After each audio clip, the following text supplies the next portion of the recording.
Welcome back to Pharma-info with Shubhashish.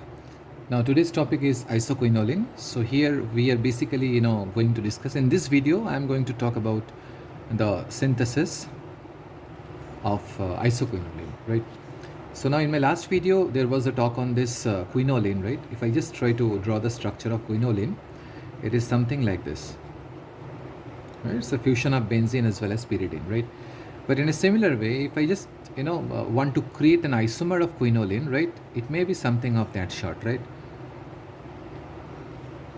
It may be something of that sort, right? So what I did here, I just shift the location of this nitrogen from this location to that location, right? So this one is your isoquinoline and this one is the quinoline, fine. So if I just try to figure out the locate number and all, so what we found in case of quinoline is position 9 was getting the the number 1, right? But here since the heterocycle and that too the prime importance should be given to the heteroatom, so as per the protocol, okay, we have not breached, right, that one. But here the situation is found to be different, because here the nitrogen is no longer existing in this location, rather it has shifted from here to there. So that is why we are supposed to put the number from the heteroatom, but here the exceptional things happen. That is, we have to start the number from here. So whether it's a heteroatom or not, right, make sure that the number should start not from the heteroatom in case of isoquinoline actually, and then it goes on like this: 1 2 3 4 5 6 7 and 8, fine. So this is how the number goes. Now let's straightway and okay, let us just spend few moments with the with an overview of isoquinoline, right? So isoquinoline is basically a fusion of what? Fusion of benzene as well as pyridine, right? So that's we can say it's a bench pyridine only, right? And moreover, it's a planar one. It's a planar one, and since it's a planar one, and on the basis of what we can say, and since it's a planar one, we can say that probably the aromaticity exists, right? Yes, aromatic. It's an aromatic one because if I just plug in here 4n plus 2 equals to how many pi electrons? There are 10 pi electrons. So likewise, I'm writing here 10. So likewise, n should come around 2, and 2 is found to be a non-negative integer. The same thing we found in case of quinoline as well. So as n is found to be non-negative integers, on the basis of that, and of course it is planar one, right? So these two features are attributed to the aromatic character, fine. So thus we can say that isoquinoline is nothing but a fused hetero aromatic ring system, fine. So this is all about here the overview of isoquinoline, right? Now let's move on to the synthesis, right? The synthesis, the first thing, the one that we are going to deal with in this discussion is, in this session, that was proposed by the scientist Bisler, Bischler, Napier, Rulewski. Okay, Bisler, Napier, Rulewski, fine. Napier, Rulewski synthesis of isoquinoline, fine. So this was proposed. So from where they start? So before that, let's just deal with the structure. This is the structure of isoquinoline. Now here, if I just try to break it, because we know that after all it is a proper combination of different fragments that eventually give rise to the compound of, or the ring of interest, right? So if I just break the compound, isolate the compound from this region, right? So we are left with what? Or we can find this as F2 as well as this as F1. So this is the fragment which is found to be the F1, and this is the only the solo carbon that is found to be the F2, fine. So it's a combination of F1 and F2, right? Now let's deal with the individual fragments, right, one after another. So if I just see the fragment 1, this is something like this, right?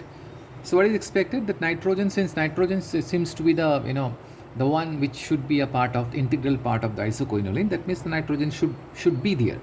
So how this can be customized? This has to be customized to to generate the reagent, the probable reagent, fine. So likewise we can put here H2, and thus it has become what? It has become alpha, beta, phenyl, alkyl. Alkyl is ethyl amine. So this can be written as beta phenyl ethyl amine, right? So that's what we can say. This is beta phenyl ethyl amine, right? Now So this is your beta phenylethylamine. Now this beta phenylethylamine, and let us just take the other one. The other fragment is only the solo carbon, right? Now we need to place this carbon in between this nitrogen and carbon. Fine. So what? So that means the shape which can be given to this particular carbon is something like, if I just say like, if I just put like this, right? This has become what? Alkanoyl halide, RCOCl. Assume that R is found to be CH3. So likewise, this one is acetyl chloride. Fine. So it's a derivative of acid. Fine. So this one is Cl. Right. So this is about your alkanoyl halide. Why? Because this carbon should be there in the final compound. So that is why it must be flanked with two different electronegative atoms. After all, it is the exchange of electrons from the electronegative atoms that is basically responsible for a reaction to proceed in the forward direction. Fine.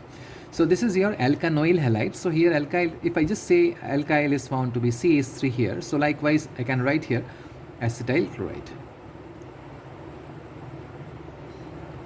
Fine. So what will happen when acetyl chloride approach this one? Fine. So what will happen? Initially, what will happen? This is the Cl that will get eliminated. Fine. Along with the HCl. So what is that intermediate that is likely to be formed here? The intermediate which is likely to be formed here is something of that sort. So we have a phenyl. To that phenyl, all the carbons should remain intact. NH, then C, double bond O, then R. This is found to be the intermediate one that is getting formed over here. Fine. So if I just put here intermediate one, okay, it suffices. Fine. Intermediate one. Now what next? Next we need to bring another reagent. Fine. So that reagent is nothing but POCl3. So POCl3 is nothing but phosphorus oxychloride. Now for the convenience of presentation, let me do one thing. Let me just reorient, or rather arrange POCl3 in a different way, right? Like this. It is not the usual way, but this is for the convenience of presentation. Okay, fine. So this is found to be POCl3, the same thing, the POCl3, similar, fine. Chalo. So now what happened when they come close together? So what will happen? This lone pair approach will shift from here to here, fine, because the carbonyl carbon is there, fine. So as a result of it, what will happen? This pi electron definitely will shift, thus making this oxygen more electronegative, right? It is out of its electronegativity, this will approach the phosphorus.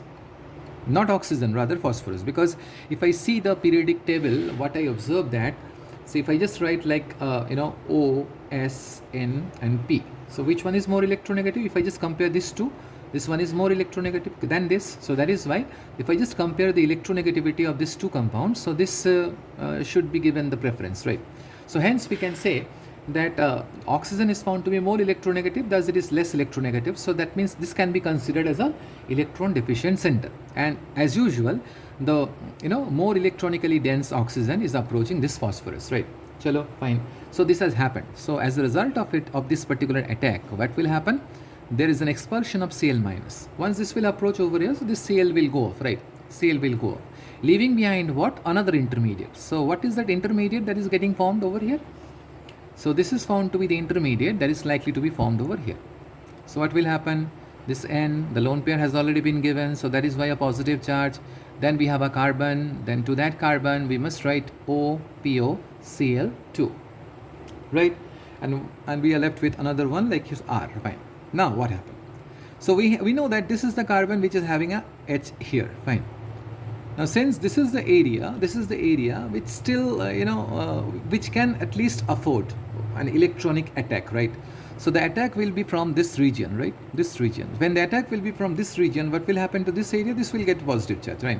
Now in order to counterbalance the positive charge, what will happen? This hydrogen need to be eliminated in the form of H plus, right? Definitely it has to be eliminated, fine. And thus the formation of a bond between this carbon and this carbon occur. And that is likely to happen, because after all, in isoquinoline, what we observe that nitrogen, carbon, all are connected, fine.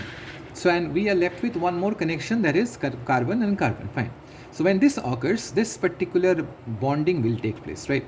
Assume that this is found to be intermediate 2. Once intermediate 2 is undergoing this kind of rearrangement and all, so what will happen?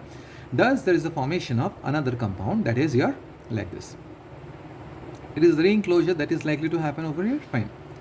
So as a result of this ring closure, what will happen? Now this has become NH, and now here we have R, and here we have OPOCl2. Fine. So this has formed actually. So we can consider this as intermediate 3. Fine. So once this has been taken place, this has been formed, right? What next actually? Next we are left with what? We are left with fulfilling the aromaticity, fine, or rather we are left with transforming this particular partially unsaturated compound into a fully unsaturated compound so that it can comply the Huckel's rule. And we know that in order to incorporate the pi bond, okay, inside the ring, it is the selenium in presence of sulfur, okay, they are basically helping us out, fine. Earlier also in case of polynuclear hydrocarbon, there also we found that when naphthalene was found to be in a saturated state, that to a partially saturated state, that time we frequently brought this selenium, right? So here sulfur, selenium, right? Both will convert this isoquinoline, the partially developed isoquinoline, into a quinoline derivative, fine.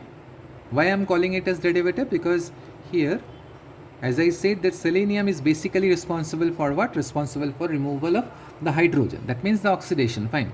So it is the oxidation that eventually give rise to what? The formation of a quinoline derivative. Because see, at the very beginning of this particular session, here we have considered R as CH3, fine. So here if R is found to be a CH3, we cannot say it's an unsubstituted isoquinoline. Rather, if I consider R is equal to CH3, so what will happen? This can be named as 1-methyl isoquinoline, right? So thus we are done with what? The formation of isoquinoline derivative, fine. Now here I forgot to just mention that what was eliminated from this system. So this was the thing that was eliminated because this is not having any connection to this isoquinoline. So finally this has to be eliminated, and in presence of sulfur and selenium, what happens? The removal of hydrogen takes place, and finally we got what? 1-methyl isoquinoline. So this is how the entire process stands actually. Now let's do one thing. Let us just have a quick recap, right? So what I did initially what I did, I took this beta phenyl ethylamine, right, in presence of acetyl chloride, okay, there is an expulsion of HCl, and which eventually give rise to the production of what? Intermediate 1. That is something like this, fine. So this is the one that has got formed, that has that was formed at the time, right? So after that, what happened? This electronic transition or shifting occurs, and in presence of this phosphorus oxychloride, at the expulsion of 1Cl minus, what happened? This is the intermediate that is getting formed, right? That is getting formed. It is through this rearrangement, or rather the transition of electrons and all, okay, this occurs, fine. I should not say transition, rather shifting, right? Fine. So then next, once the intermediate 2 was formed, then what next? The next is there is an elimination of H plus, right? It is the H plus that went off, right? Went off, leaving behind what? The partially aromatic isoquinoline derivatives, right? So after that, at the removal of my HOPOCl2, right, what happened? In presence of sulfur and selenium, this is the product that is getting formed. That is nothing but 1-methyl isoquinoline. So this is how the entire process went on, right?